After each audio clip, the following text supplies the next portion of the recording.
And welcome back to episode 2 of the Fantasy Football Running Back Breakdown. I'm going to let Ace, Jay, and Andrew take it over and give you their takes on the Fantasy Football Running Backs. This is part 2. Hope you guys enjoy.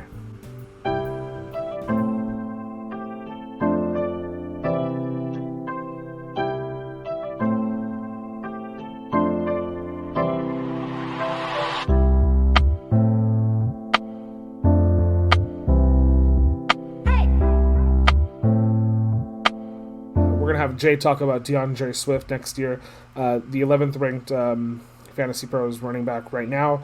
521 yards on the ground last year, 8 touchdowns, 46 catches for 350 plus yards, and 2 touchdowns. So we kind of could have seen better production there, but he was a little injured. What do you have on DeAndre Swift, Jay?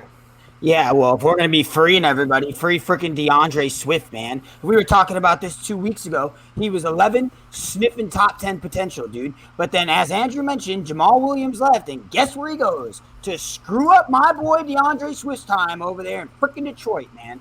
All right, so you look at it, right? Last season, Jamal Williams with A.J. Dillon and Aaron Jones in Green Bay saw a 41% snap share. 41 flipping percent, okay?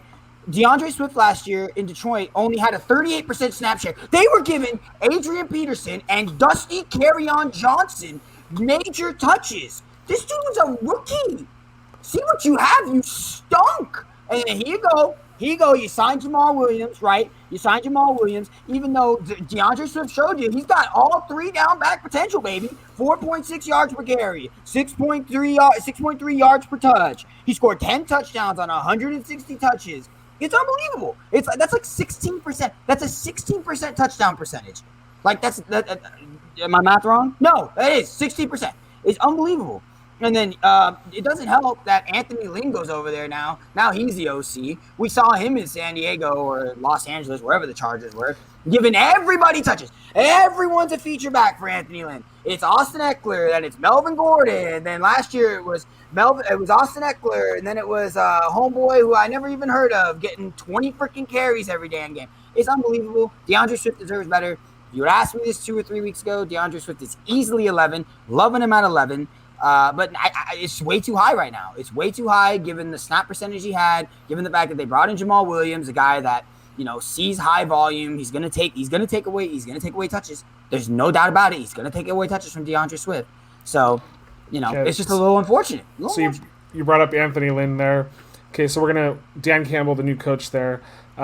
This was his quote from his introduction, press conference introduction. He said, "We're going to run a system that puts our best on your worst. That's what we're going to do, because that's what we did in New Orleans." So hopefully, maybe for Jay, he thinks DeAndre Swift is his best, and he'll put him on that other team's worst. Ooh. Sometimes coach speak is so ridiculous, huh? I don't know if maybe Dan Campbell doesn't know this, or maybe the listeners don't know this. That's what every freaking person is trying to do in the NFL. They're trying to get a matchup. Okay? It's not a secret. I was thinking that all the time. I'm like, what does that even mean? I mean, no one knows, but it's provocative. Yeah, exactly. Yeah, by the way, just a little snippet. Did you know that was Will Ferrell? Oh, who said that? Yeah. I had no idea. Have you not seen Blades of Glory?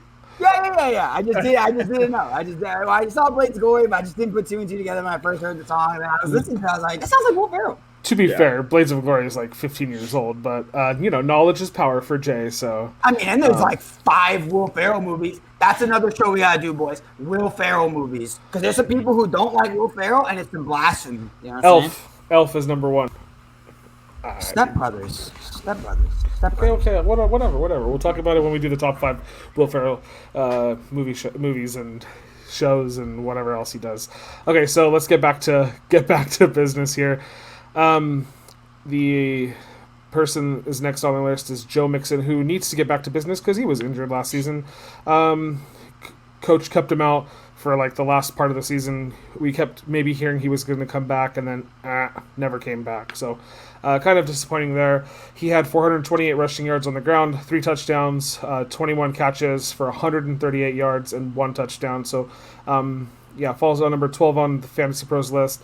Andrew, what's your take?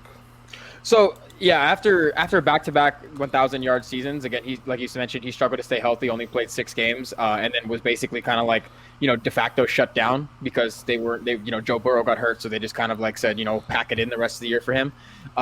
One thing that I really like, we're not really worried about with Joe Mixon is that can he find the end zone? He's never scored more than 9 total touchdowns in a season, and a lot of the guys that we see in the top tiers are double-digit total touchdown scorers, right? So that's something that I would want to maybe see like get an uptick. And I think now with Gio Bernard not in the picture anymore, over those 6 games last year, he was already seeing 91% of the running back carries and snap shares for Cincinnati in their running back room. So that number, I mean, I don't know how much higher you can go up without destroying the legs of Joe Mixon, but it's probably going to be pretty high, especially without those guys. I don't think they're going to be using Samaje Perine too much. But again, as long as he's healthy, like he was in 2018 and 2019, he amassed over 1,500 yards from scrimmage and had at least 8 touchdowns in both of those seasons. So I like where he is at 12 right now. Top 15 is probably where he's going to end up at. So I like Joe Mixon, as long as he can stay healthy. Yeah, a lot of the names we're kind of getting through 11 through 20. They do have maybe one big flaw to them. Whether or not that convinces you not to try to draft them with your first or second RB selection is up to you guys. So someone who I'm high on, but I know Jay will give you guys the other side of the equation, is Antonio Gibson. He finished last season with 795 yards on the ground, 11 touchdowns. Real nice, Jay, real nice. 36 receptions for 247 yards. So tell us about Antonio Gibson, Jay. Yeah, so that nice season netted him RB13 last year, I guess if you're okay with that. He was a rookie, so you'll give him that. Played 14 games last season. He averaged about 14.4 fantasy points per game. The big thing with him, and I kind of mentioned it earlier, he's one of the guys I was talking about, he didn't even lead his team in snaps last season. J.D. McKissick saw over 150 more snaps than he did. Granted, Washington was losing often, but that just doesn't bode well for me. He did mention this offseason he is working on trying to get a little slimmer, work on his explosiveness. I think that them getting Ryan Fitzpatrick was nice. He finished as, if you look at touches, he was RB18 last year, 206 touches, about 14.7 touches per game, which is good.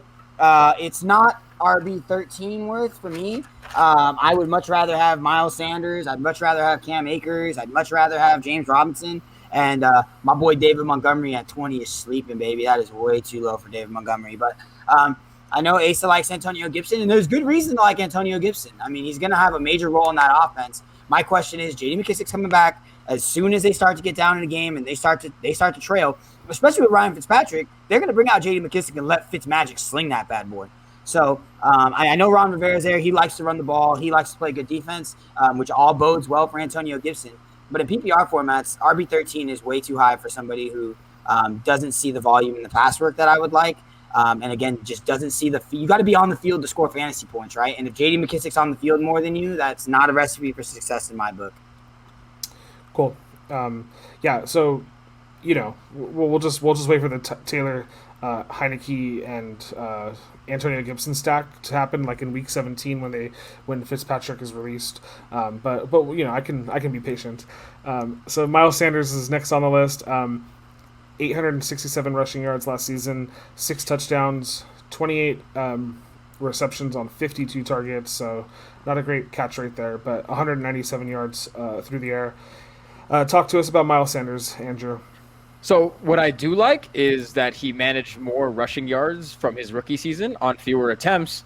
What I don't like is that he only had 2 games over 100 rushing yards last year, and those two games that he was over 100 yards, they were aided by 74 by 2 runs that were longer than 74 yards. So against the Saints, he had like a 74-yard run, and then I can't remember exactly. I think it might have been against the Washington football team. He had like an 86-yard touchdown.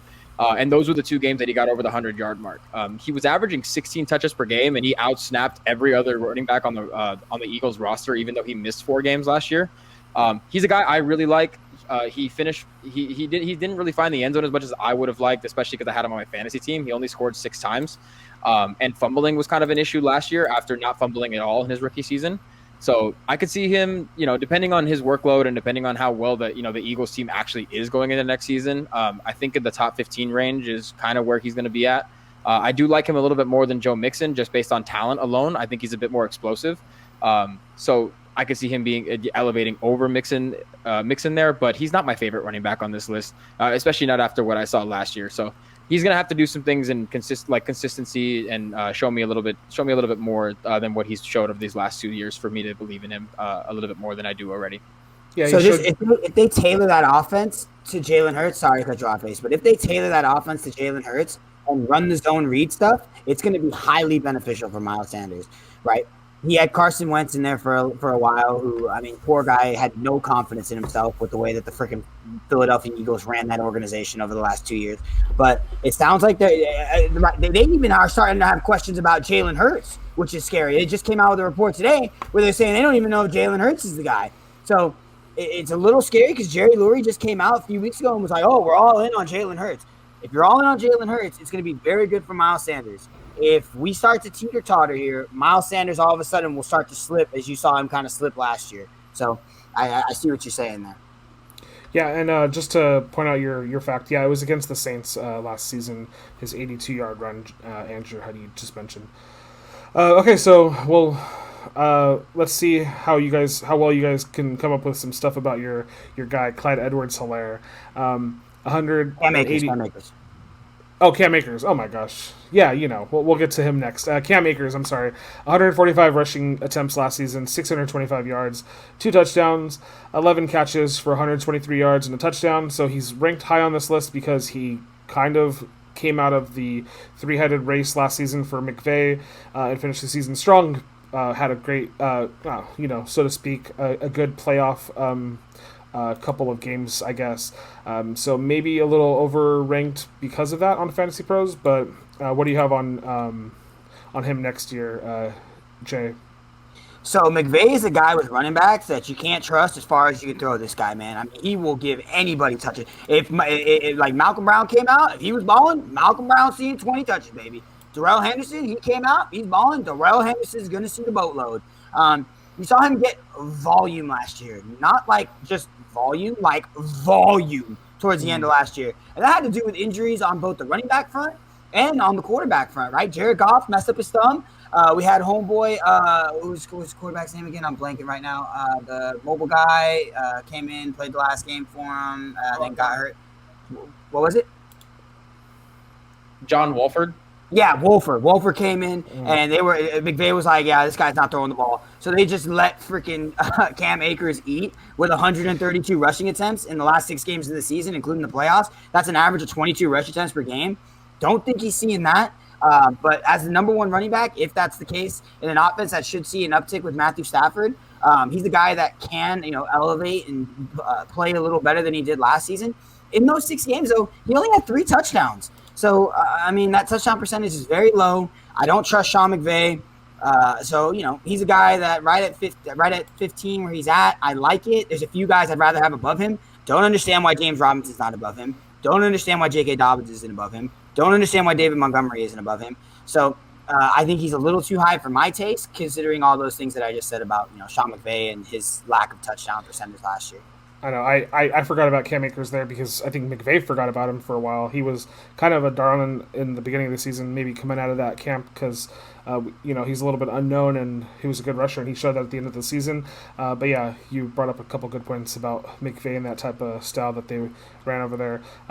And yeah, you just keep bringing up names here that are interesting. Like there's a lot of guys that you don't get the top 5 guys next season. There's a lot of depth here. You might have to get lucky with the boomer bust types plays here in this part of the order. But yeah, there's definitely some solid plays here. We're gonna talk about Clyde Edwards-Helaire, and he ran the ball 181 times for 803 yards, 4 touchdowns, 36 receptions on 297 for 297 yards and 1 receiving touchdown. Tell us about Clyde Edwards-Helaire for next season, Andrew. So yeah, anytime a rookie running back can come in and get over 1,000 yards from scrimmage and reach the end zone a couple times, it's encouraging. The only issue, with Clyde Edwards-Helaire, I don't really know how much of an issue you want to call it, but playing in an offense that passes the ball as much as the Chiefs do, it's kind of like tough to like project because like Andy Reid, you don't really know how much he's going to run the ball or what he's going to do. He's super like unpredictable. I like that he averaged the 4.4 yard per carry is nice. Like he's when I first saw him against the Texans and stick his foot in the ground and burn Justin Reed for a nice like 26-yard touchdown, I was like, oh man, this guy's got the juice. And I still think he does. He ranked he gets some work out of the backfield too, especially now with Damian Williams and Le'Veon Bell, who are not going to be there with the Chiefs next season. I expect he saw 44% of the running back snaps for the Chiefs, so I expect that number to climb drastically. And he still ranked after he missed 2.5 games, but still ranked 14th amongst running backs with 55 targets out of the backfield. So I like Clyde. I think somewhere in the top 20 is probably where we'll find him. 16, somewhere between the 16 to 20 range is where I would say, just because you don't really know. Like, and you don't. The other issue is like I said, finding the end zone. You never know who's going to score touchdowns for the Chiefs. There's so many pass catchers who could do it, or Pat running it in himself. But what was encouraging is he helped improve the Chiefs rushing offense, which was 22nd ranked in the year before him, 2019, to 16th. So more so middle of the pack. And I think with the return of Eric Bieniemy, you could probably expect that number to rise up a little bit again. So that's probably where I like the ranking here, but probably somewhere closer towards 20. Middle of the pack rushing offense, middle of the pack in terms of RB2. So yeah, a good take there. He ends the third tier for Fantasy Pros, which we're basing this list off of, which we suggest you guys use for your fantasy football season next year. Whether it's gathering stats, they have a lot of like information that helps me break down whenever I'm getting deep into trying to like make a good argument for any type of player, whether it be even defensive stats too. They have it all in there, so check them out. If you hit the link in our description, it'll take you to a page. You can pay for a couple bucks a month, like cheaper than a Frappuccino, and you guys can get some even more quality content from the site, which they already provide for free, so it's kind of a win-win. We're going to talk next about Josh Jacobs. So he was kind of a volume rusher last year, 273 rushing attempts for 1,065 yards, 12 touchdowns on the ground, 33 catches for 238 yards. What are your thoughts on Josh Jacobs next year, Jay? Pretty bleh. The Raiders O-line, don't know what the hell they're doing. I mean, seriously, we kind of talked about in the free agency show. What are they doing with the offensive line? Couldn't tell you. He finished his RB8 last year. He averaged about 15.4 per game. He finished third in running back touches with 306. Wouldn't be able to tell you that with the way the Raiders started this offseason. Go ahead and get Kenyon Drake, who is a running back 1 for the Cardinals. He's got some off-the-field issues, which are interesting. Don't know how that's going to play a factor, if he's going to miss any time with that. Also signed Theo Riddick over there in Las Vegas. He's a third down specialist. So if you're already pessimistic, and they said they want to involve Kenyon Drake in the pass game, right? So we already know he's kind of like, these Derrick Henry and Nick Chubb lights, where he only gets it done on the ground, right? We were kind of looking for him to take that step in the passing game last year. It didn't happen. Now they bring in 2 guys specifically for pass catching, so you can kind of guess that not going to happen, right, going into next year. Just as a guy I'm not very high on. I think 17th is appropriate-ish. I would not very appropriate, actually. Drop him. I would take all 3 of the guys under him. James Robinson, J.K. Dobbins, David Montgomery. I'd take all of them. Take all of them over to Josh Jacobs right now. Perfect. So let's talk about the guys underneath them. James Robinson, 240 attempts last season, 1,070 rushing yards, 7 touchdowns, 49 catches on 344 yards, and 3 touchdowns. Andrew, I love it that you have to talk about James Robinson and not this guy. Tell us about James Robinson. So I'll keep this one kind of short because the new piece of information kind of came to me when I was gathering some, doing some fact finding for James Robinson. And it's going to be interesting how his workload is going to be changed going into next year, because in another show we talked about it. I was like, who else is going to get the football? It's Jacksonville. It's the Jaguars. They're going to get Trevor Lawrence most likely. He led all rookies in yards from scrimmage, scrimmage touchdowns, and touches in 2020. So Just an unbelievably productive season for a rookie running back. But the thing that I wanted to mention is that their GM, their general manager Trent Baalke, said he wants to get the ball out of his hands and find somebody who's a little more explosive out of the backfield. So there goes some of his targets. There goes some of the touches away from James Robinson. So depending on who they add in the offseason or in the draft, it could eat into a lot of his production potentially going into next year. So I think there's a chance that James Robinson does fall out of this top 20. It's going to be dependent on what they do. If he's going to be the guy and they're going to let him go, he'll probably finish top 20 just based on workload. But I really don't know just based on that new information. So we'll see. But again, he had a super productive year last year, and a good running back or a solid running back will help a rookie quarterback any day of the week, twice on Sundays. So we'll see where he lands. Yeah, I don't want to interject here real quick, Ace. I'm sorry, but this is what I'm talking about with the damn Jaguars. I don't understand some of these teams, right? So you're gonna get a rookie quarterback, right? That guy James Robinson, who balled for you last year, easily your best player offensively, easily, right? So we're gonna come into this season and we're gonna say, yeah, what we're going to do is we're going to give him the ball less. It's just genius stuff. You can't outcoach stupid, right? Like, I'm not saying they're stupid, but where in right mind does that make any sense? Yeah, I have literally zero idea. I don't get it. We'll see how it plays out. I mean, Urban Meyer, a new coach, a bunch of new players that are going to be on that team. They have a lot of draft picks. So why doesn't the GM not talk about who's going to touch the ball and just sign people and be quiet, okay? Why don't they let the coaching staff worry about who's getting the touches and the GM just worries about getting some players? Jerry Jones wannabe. Yeah. Anyways. Okay, so we're going to move on. J.K. Dobbins is next on our list. 805 rushing yards last season, 9 touchdowns, 18 catches for 120 yards. Played in a rush-heavy offense. So, what are we thinking on him next season, Jay? So I feel like I was telling the boys before the show started, I think I just got all the guys that I just don't like very much. J.K. Dobbins at 19 is fine. He finished his RB24 last year, and that's with them cutting Mark Ingram in the middle of the season. He only averaged 11 fantasy points a game. Last time I checked, the best rusher on that team is Lamar Jackson, not J.K. Dobbins. Gus Edwards is still going to cut into that like crazy. And then people want to talk about J.K. Dobbins and how great he was out of the backfield at Ohio State. He had a 16.7% drop rate last season. Not good in my book. Last season, I think I mentioned it about twice on previous shows. Baltimore is the first team ever to have 3 rushers go over 1,000 yards in J.K. Dobbins, Gus Edwards, and Lamar Jackson. And when you have a quarterback in Lamar Jackson that has 19 touchdowns rushing and in his first 3 seasons and over 1,000 rushing yards in the last 2 seasons, I'm not going to very much be a fan of the running back because, as I stated in the beginning of this, the best runner on the team is the quarterback.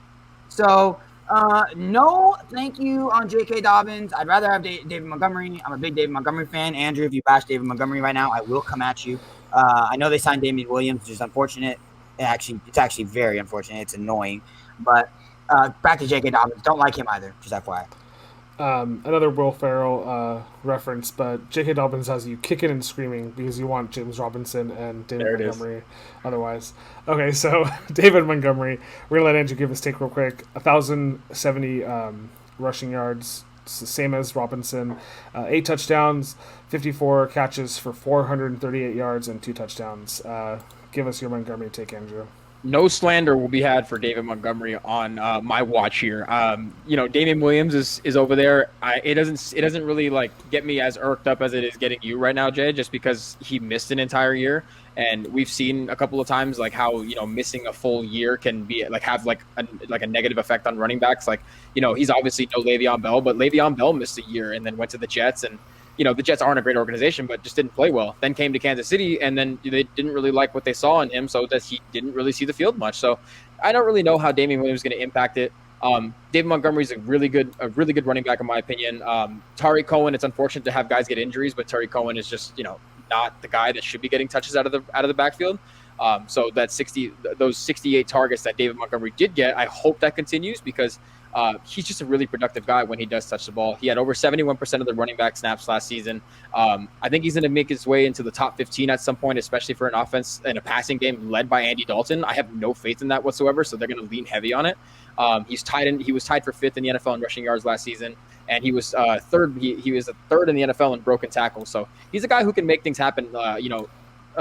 through the tackles out of the backfield and kind of make a couple guys miss. So I like Dave Montgomery a lot going into next year. I'll take him over like James Robinson and even Clyde. I'll take him over Clyde because I think he's going to be more of a focal point than Clyde will be. Perfect. No slander. That a boy. Smart. So we just went through our top 20 running backs. Very briefly, give me your guys' your favorite top running back in that 20. I'm gonna go with. I'll go first here. I'm gonna go with, and it's because he's got his understudy gone. I'm gonna go with Aaron Jones. I think Aaron Jones has top 5 potential. I'm gonna say it. I'm gonna plant my flag into the Aaron Jones stock a little bit. I think as long as he's healthy, I think he's gonna be just one of the most productive fantasy running backs as he has been over the last 2 seasons and elevate himself close to the top 5, if not into the top 5. So he's my favorite next year. That take maybe is a good is maybe even stranger than fiction, but we'll see if he can. That's another Will Ferrell reference, by the way. Okay, Jay, your top 20 running back in this list. Yeah, I guess I'll go with Austin Eckler. I kind of talked about how the running percentage for the Chargers went up last year. I'm hoping that kind of stays. I think getting Staley over there, like you mentioned, is really going to help that. Hopefully we can get Justin Herbert on some more boot action stuff, get him out on the run a little bit. And I think Austin Eckler is someone who can benefit from that, given how PPR reliant he has been his last few seasons. Hopefully they can get him a little more easy touches. He's a guy in the red zone, too, that doesn't see as much volume as you would like. So hopefully that's something that can uptick, too, with Staley over there. They like to keep it a little more conservative in the red zone with the Chargers. So hopefully that, transfers over. Yeah, I think my favorite in the top 20 is still going to be Antonio Gibson, just because I have faith that he's a better runner than McKissick, and that eventually that will win out over volume. But we'll see how that plays out. Obviously, we're trying to pick not out of the top 5 guys there, so we kind of give you some of our top guys. And I picked Christian McCaffrey and beyond today. Exactly. Okay, so if you guys had the first pick in the draft next year, who would you take? Christian McCaffrey. We don't have to spend too much on that one. It's Christian McCaffrey.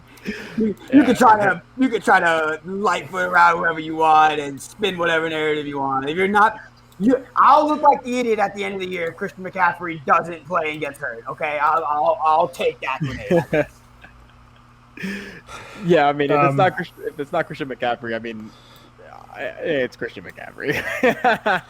No, but I guess the number 2 guy, Saquon. I mean, if McCaffrey's gone, just take Saquon. I guess. I mean, I don't like anybody else really on that New York Giants roster besides Saquon. I mean, Kenny Galladay's cool, but we're talking about running backs here, so Saquon, just to be different, I guess.